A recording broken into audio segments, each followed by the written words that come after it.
Привет, YouTube! Сегодня у меня на канале штативная видеоголова Manfrotto 504 HD. Состояние БУ, ей пользовались, она не лежала на полочке, не пылилась. Необходимо обслужить и очень интересно посмотреть, как она технически устроена. Потому что в свое время она считалась достаточно прогрессивной и стоила немалое количество денег. Присаживайтесь поудобнее и давайте разбираться. Посмотрим на прибор со стороны. Выполнен он добротно, качественно, красиво. Вращение по горизонтальной оси абсолютно плавное, без рывков. Все отлично. По наклону по вертикали. Забегая вперед, скажу, что раскрутился болтик стопорной пластины. После обратной сборки все стало идеально. Разбор начинаем со снятия верхней пластины. Потребуется шестигранник на 4 мм. Выкручиваем последовательно 4 болта.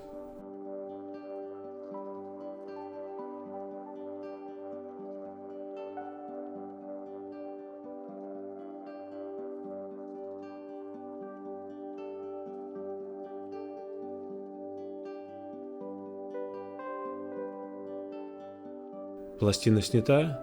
Более подробно на ней остановимся, когда будем производить замену смазки. Далее на очереди крышка регулировки сопротивления наклона. Поддеваем выемку шилом и снимаем. Чтобы снять саму ручку, необходимо шестигранником зафиксировать болт сзади и открутить гайку М10.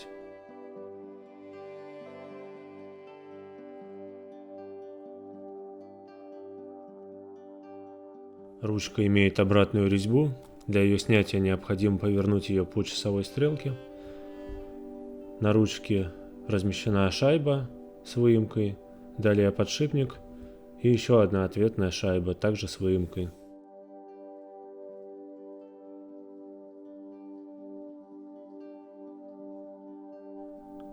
Ручка тормоза подпружинена. Чтобы ее открутить, необходим шестигранник.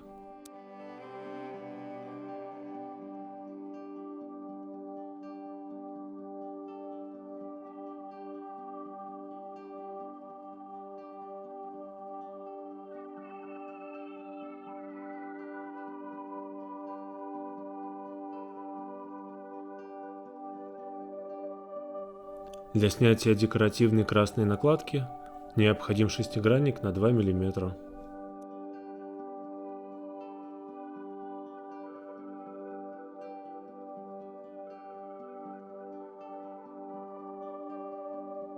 Перед тем, как переходить к снятию основной крышки, необходимо демонтировать болт фиксатора угла наклона.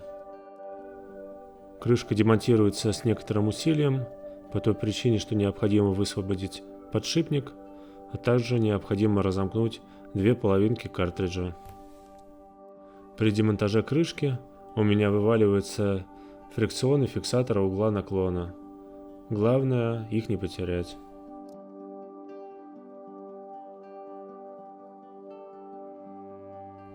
Вот выпавшие фрикционы, они размещаются в обойме. Болт фиксатора давит на фрикционы, фрикционы давят на тормозной диск, и тем самым угол наклона фиксируется. Теперь самое основное о принципе работы картриджа. Он состоит из двух половинок спиралевидной формы, на которые нанесена очень густая смазка. Ручка регулировки имеет резьбу. Через эту резьбу она соединена с половинкой картриджа. При повороте ручки картридж смыкается, тем самым увеличивается трение и увеличивается сопротивление при наклоне поворотной головы.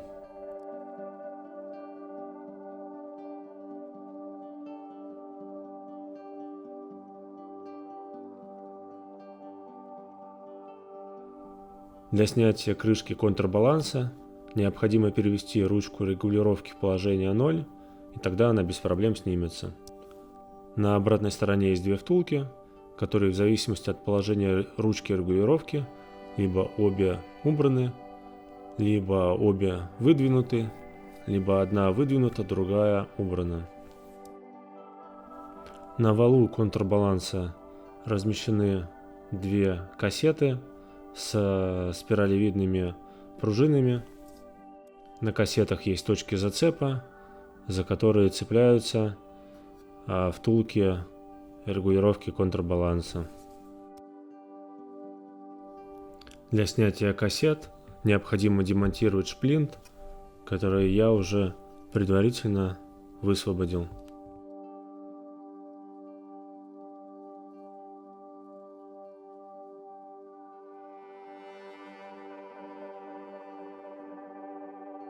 В кассетах размещены спиралевидные пружины, и в зависимости от положения втулок регулировки контрбаланса задействованы либо обе кассеты, либо одна, либо ни одной, и от этого регулируется усилие контрбаланса.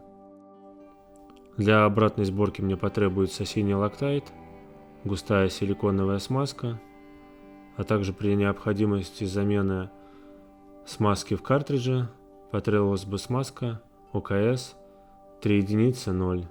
Но в моем случае, к счастью, замена не требуется, и я оставлю старую смазку.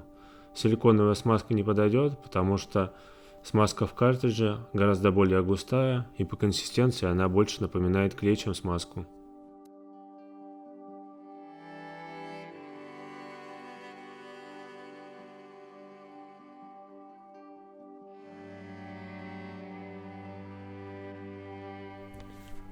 Демонтируем скобу для того, чтобы добраться к подшипнику и смазать его.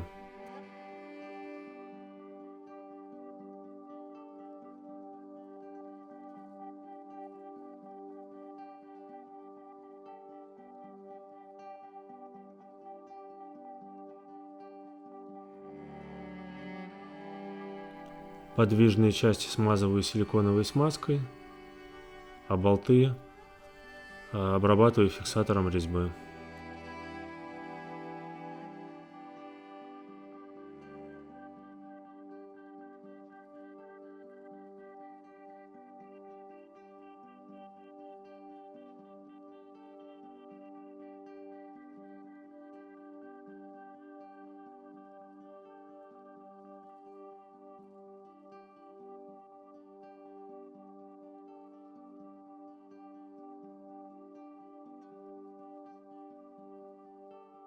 Для удобства монтажа наношу на скобу силиконовую смазку, чтобы маленькие шайбы не соскакивали, когда буду осуществлять монтаж.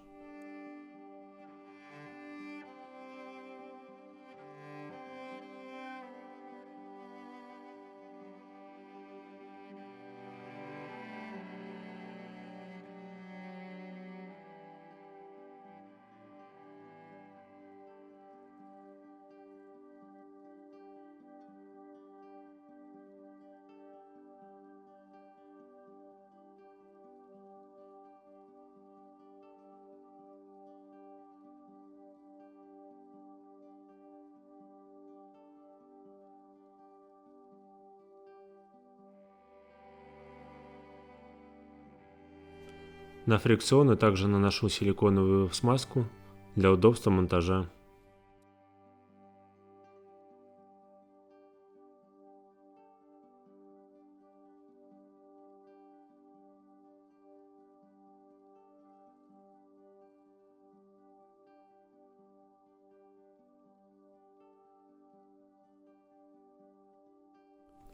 Чтобы снять крышку регулировки контрбаланса, снимать ручку нет необходимости, но в случае, если хочется обслужить под ручкой механизмы, то необходимо медиатором отклеить логотип, он крепится на двухстороннем скотче, и далее выкрутить болтик с шестигранником.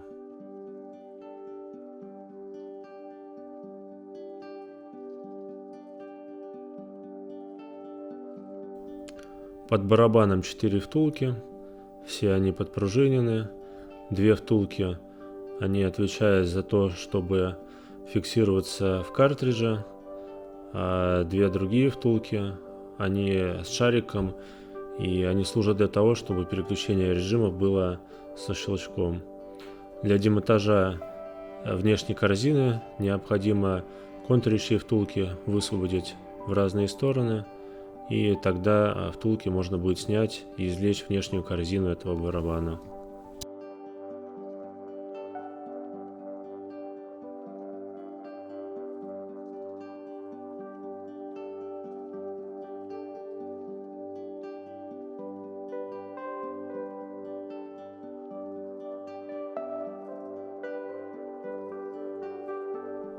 Убедимся, что после сборки механизм работает корректно. Нанесем силиконовую смазку между кассетами.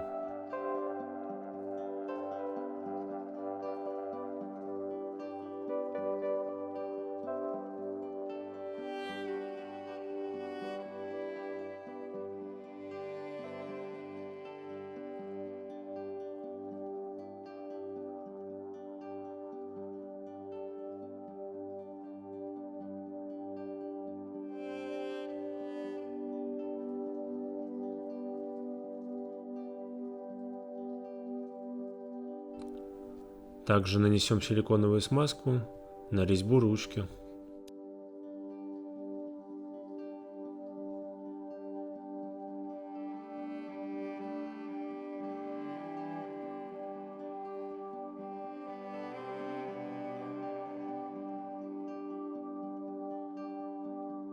Освободим фиксатор пластины и смажем механизм.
Сборку проводим в обратном порядке.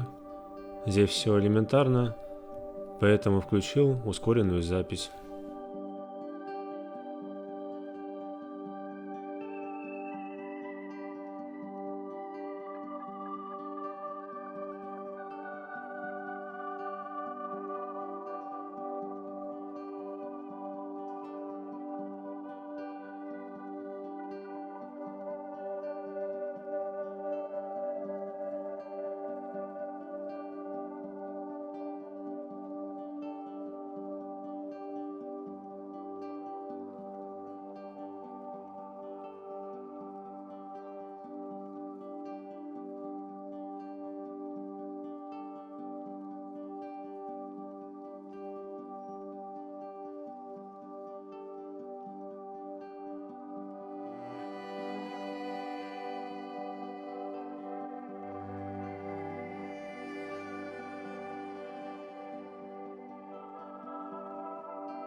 Сборка завершена. Совместно с вами только что обслужили механизм контрбаланса и регулировки сопротивления наклона. Механизм регулировки сопротивления вращения по горизонтали работает аналогичным образом. На этом все. Подписывайтесь на канал и спасибо за просмотр.